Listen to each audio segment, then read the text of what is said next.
Gods. They're just so powerful. Duh, they create everything. And they're so loving. They never kill anyone. And they never impregnate 14-year-olds with themselves. They're just so perfect. Oh, I hate them. I really, really just dislike gods. And this dude is going to explain why I, an atheist, hate God so much, because apparently he knows what I'm thinking.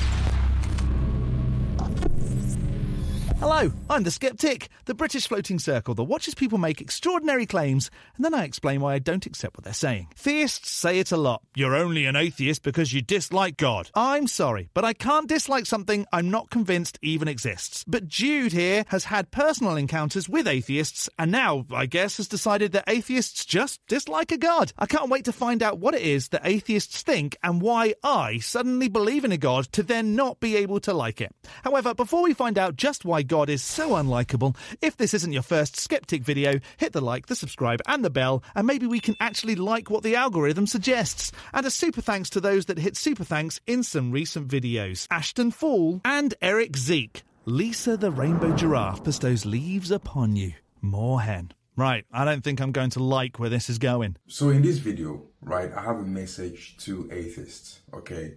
I was coming back from work today and I kept having this thought in my mind constantly about conversations I've had with lots of atheists. Some were my friends, some were colleagues, some were classmates, you know, some were flatmates back in the time when I was in university.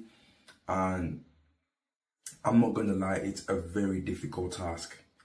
It is a very difficult task. I'm not even trying to get these people to give their life to Christ, you know. I'm just trying to get them to believe that we have a God in existence. Why does it matter? Will it just make you feel better that you convince someone to believe? What if those folks would feel better not having a God belief? And what if you're wrong? Taking folks down with you isn't nice of you. All right, because, you know, I have a theory, I have a technique that if I am trying to help somebody give their life to Christ, right, I have a three-way step that I use. Hold on, I thought it was God, not Jesus, but go on. These 3 steps might be revolutionary. The first step is to try and, you know, get them to believe that there is a God. Oh, right. But surely that would cover 2 and 3 too. And even though they believe there is a God, they will still have doubts in their minds. So then they wouldn't believe then? What? Now that takes us to the second step. The second step is what are the events that have taken place in their lives that they couldn't actually put an explanation to it. So the events took place beyond belief, beyond reason, beyond making sense, all right? And then try to link those things, those events that happen in their lives with God. In other words, I can't explain something, so it must have been a God. These steps aren't sounding too great at the moment, pal. Because miracles do happen, but atheists don't believe in miracles. Atheists believe in luck. Do they? In my case, I don't attribute anything to luck or miracles. I just see something happen and think, that's cool. Or crap, depending on the outcome. Though you don't need to be an atheist to conclude that. And then once I've succeeded with the second stage, I now go to the third stage, which is bring their life, help them to give their life to Christ. I can't imagine that would happen very often, since steps 1 and 2 seem pretty silly. And there you go back to talking about Jeebus, when you said it was just about convincing them of a God. It's actually very difficult, and lots of times I wrote a few things down. Atheists say that God allows evil things to happen. How can God allow evil things to happen? And they always place emphasis on war. War? Yes, but also illness, disaster, and possibly the worst one, abuse. Before we touch base on that, right, I want you to understand one thing. The greatest gift that God has given to man is the gift of free will. The greatest gift that God has given to man is a gift of free will. No, don't do it, Jude. It's a woman's free will to be raped by a dude or for a child to be abused by a predator. Let's not be silly now. Now, back to war. If 2 presidents, from 2 different nations have decided to go to war because they couldn't see eye to eye. They couldn't shake hands and let bygones be bygones, right? Yeah, because that's how wars start. Because two men couldn't let bygones be bygones. If they couldn't put their pride aside, put their ego aside for the sake of peace and decide to go to war, right? How is that God's business? God has given us free will. And out of our free will, we chose to go to war. Are you serious? You're not serious, right? So a mum and her child, hiding from shells being dropped near to their home, chose to go to war with their free will? Are you all right, mate? Never mind that free will would mean that the God didn't know what was going to happen, which would definitely go against the very godlike quality of omniscience. How is that our business? How is that God's business? If anything, right, if two presidents send two nations to war, if anything, God can help people like you and I by helping us flee from those nations. What? Are you serious? This can't be real. What about those that believe, that didn't ask to go to war, that don't make it? Maybe try thinking everything through before talking. Or help you survive.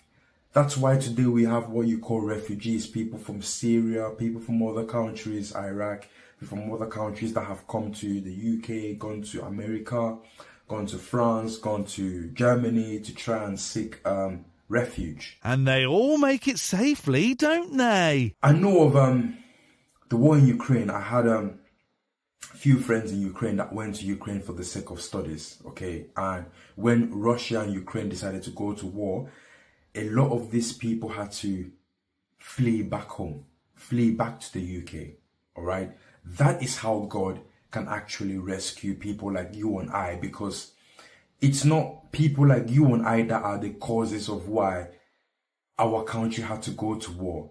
It's our leaders that sent us to war. Oh, so you did think about it in the end. Okay, now maybe realise that not everyone survives and you might stop this silliness. Okay, so if anything, God can try and protect us from the damage that our leaders are trying to put us through. But it's not powerful enough to stop the leaders from doing it in the first place. It's better at running away from the problem. This God gets weaker by the minute. Do you understand? So I hope concepts like this make sense, because atheists always try as much as possible to link it to bad things. If I am walking on the street, let's say driving. If I'm driving and another driver was driving recklessly and almost hit me, and then I come out of I could have easily just sat in my car, kept my cool, just taking deep breaths, kept my cool, and allow that driver to just drive off, and then I can proceed with my drive, all right? But instead of doing that, out of free will, I wake up, get out of my car, go confronting him. He's driving recklessly. There must be a reason why he's driving recklessly. Maybe he's driving away from armed robbers. Maybe he's drunk. Maybe he's under the influence of drugs, all right? And I'm putting myself in harm's way, going to confront him for the way he's driving and the fact that he almost hit me, and then out of nowhere, this guy takes out a knife and stabs me. I guess your magic free will could have stopped that from happening if you thought about it hard enough. Or out of nowhere, he gets out of his car, and both of us start fighting, the police get involved, and then we both get arrested. But that's something that we both could have avoided. I mean, think of it this way, right? I almost got hit by the car. I thought it was a hypothetical. So, hypothetically, you almost got hit by a hypothetical car. Okay. But I almost got hit by the reckless driver. But I did not get hit by the reckless driver, right? Why? Because God rescued me. And that's the only reason? Or the reckless driver course corrected, or you hit the brakes in time, or it's still a hypothetical situation and didn't happen. And I still don't see why atheists dislike Godfrey. I could have easily been hit by that reckless driver, but God prevented it from happening. No, Jude made it up. That's why he did not hit me. Now, God has done his part. The rest is up to me to sit down in that car, keep my cool, and don't go out confronting the driver. Because I don't know what I'm putting myself getting myself into. Do you understand? So I hope I'm making sense to some atheists here. Oh, what? This is supposed to be convincing? Oh, damn it, I wasn't ready. I still don't see any reason to accept a God, let alone dislike it. And you do realise that if a car wreck was avoided, it was actually because of Lisa the rainbow giraffe, leaf be upon her. Her giant, invisible hoof guides cars away from each other. Well, most of the time. Sometimes she's just too busy eating leaves. Atheists, sometimes they also say things like, why should they believe in God if God is not human? They've never seen God, they cannot touch God, right? But they believe in science, they believe in matter, they believe in they believe in oxygen, they believe in gravity, they believe in all of these things, and they believe in the whole Big Bang theory, right? Hang on, you don't believe in oxygen? Why aren't you suffocating to death then? You don't believe in gravity? Or why haven't you just floated off into heaven? Science offers explanations using demonstrable, repeatable, testable means. God hasn't ever been proven. And I'm like, okay, you believe in oxygen, right? Cool. Apart from breathing in oxygen, right? Can you see oxygen? No. Can you touch oxygen? No. But you believe we've got oxygen, right? Yes. You believe we inhale oxygen, right? Yes. And I'm like, you don't believe in God because you've never seen God. You cannot touch God. You cannot even interact with God. But you believe in oxygen because you can see it. But you believe in oxygen, yet you cannot touch it. You cannot see it. You cannot feel it. The only thing you can do is breathe it in. No, you can test the effects of oxygen. You can see oxygen in the right conditions. If you cool oxygen to liquid form, it appears pale blue. There are actual tests you can do to demonstrate oxygen exists. You can't do that with a God. Even the carbon dioxide that you breathe out, you breathe in oxygen and breathe out carbon dioxide. Even the carbon dioxide that you breathe out, can you see the carbon dioxide? Dry ice. What is that, mate? No. Do you believe in gravity? Yes, you believe in gravity. Okay, cool. Can you see gravity? No. Can you touch gravity? No. Can you even feel gravity? I can promise you right now, a lot of people, you cannot say you felt gravity. You've never fallen over? You can feel the effects of gravity. What you can say is, you felt yourself falling. So you just answer yourself then, but ignore it so you can add in a God. Ah, got it. If you've ever fallen or if you've ever jumped from somewhere, what you can say is, if you've jumped from somewhere, what you can say is, I landed. You don't say, gravity pulled me to land. No, but gravity is why you landed and why you didn't just fly off into space. If anything, when you're jumping, right, when you're landing, what you feel is the wind. Not even gravity. What you feel is the wind. Well, that's what farts are, the effects of wind passing through your body. That's just the wind. I'm definitely saying that from now on. Do you get me? Am I making sense here? No. But atheists, you believe in gravity, but you've never seen gravity. I can promise you a lot of us have fallen. You can feel yourself falling, but you cannot say you feel yourself being pulled by gravity. Atheists try as much as possible to place emphasis on, they are trying as much as possible to prove the non-existence of God and dismiss the miracles that have happened in their lives. And when I try to link those miracles that have happened in their lives with God, they always tend to say, it's luck. It's just luck. I believe in luck. It's luck. Why does it have to be a miracle? Why does it have to be a miracle by your God?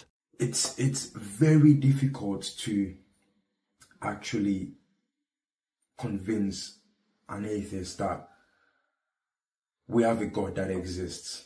Probably because the God never does any of the work itself. It seems to send people to do it on its behalf, almost as though those people are convinced it exists when it actually doesn't. Sometimes they also say that you cannot be placing emphasis on history.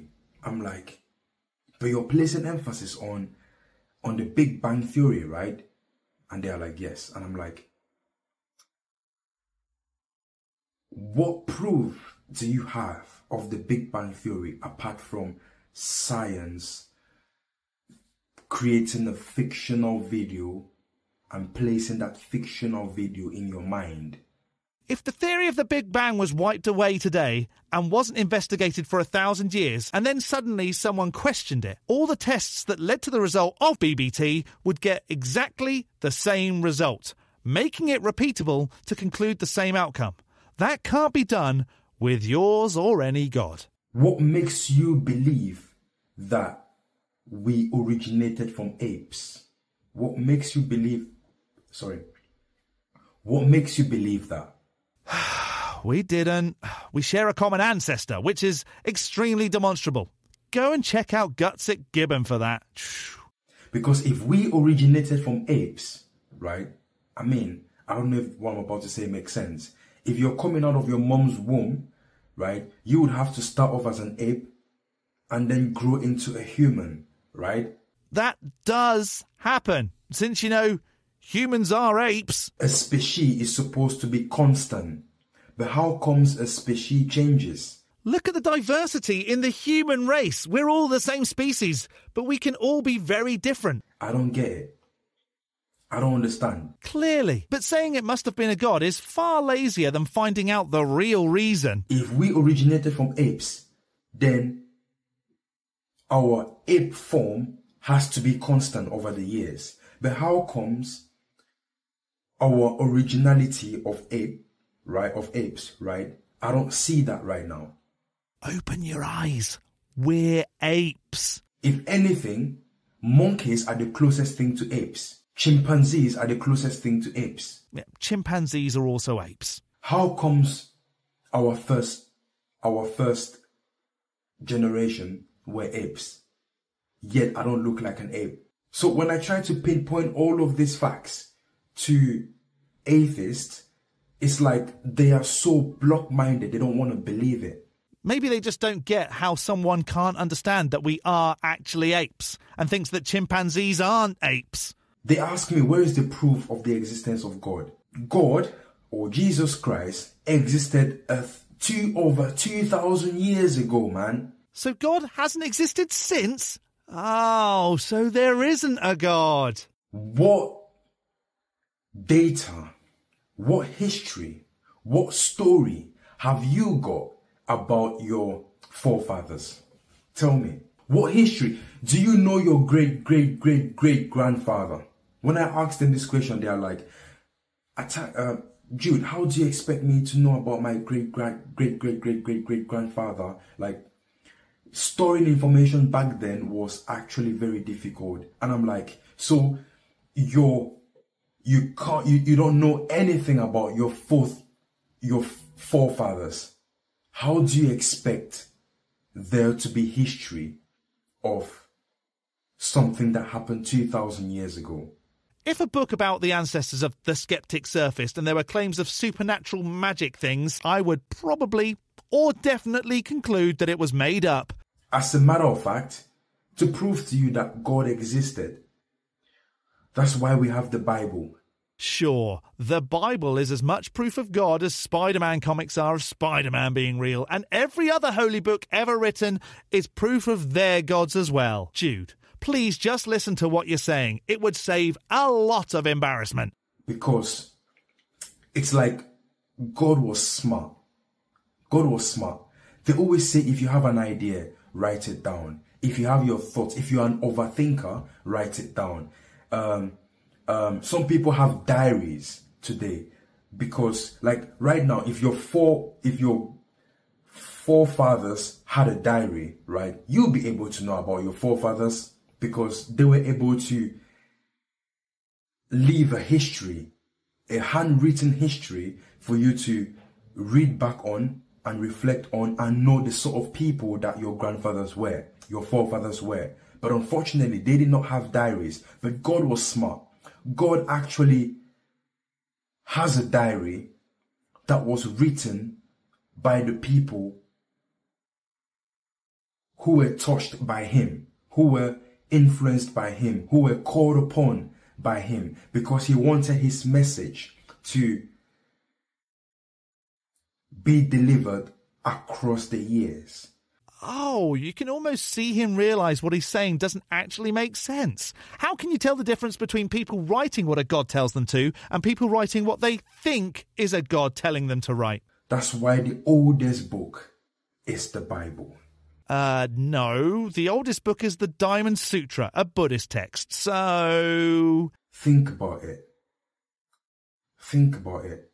I'm thinking, are you going to get to the bit where you explain why atheists dislike a God? Name one thing that the Bible, name one value, name one principle of the Bible, right, that is evil.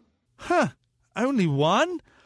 R***ing a virgin in Deuteronomy, making folks eat their family in Leviticus, the global flood where the God killed practically everyone, the God overseeing the murder of women and children in multiple verses. How about offering advice on how to treat slaves? Wow, picking just one is difficult. A lot of people commit adultery, cheat on their husband and wives, yet the Bible is against it.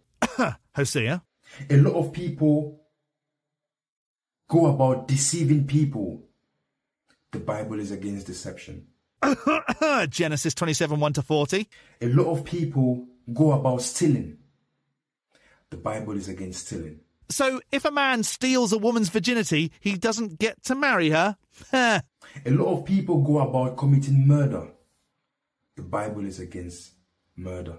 The Bible's against murder? You are kidding, right? Bears mauling kids, babies being thrown against rocks, a global flood, a God asking for help on not killing the wrong folks in Passover. If anything, that's the biggest lie. A lot of people go about committing incest. The Bible is against incest. Lot's daughters, Adam and Eve, and their sons. There is nothing in this Bible. There is no value. There are no values.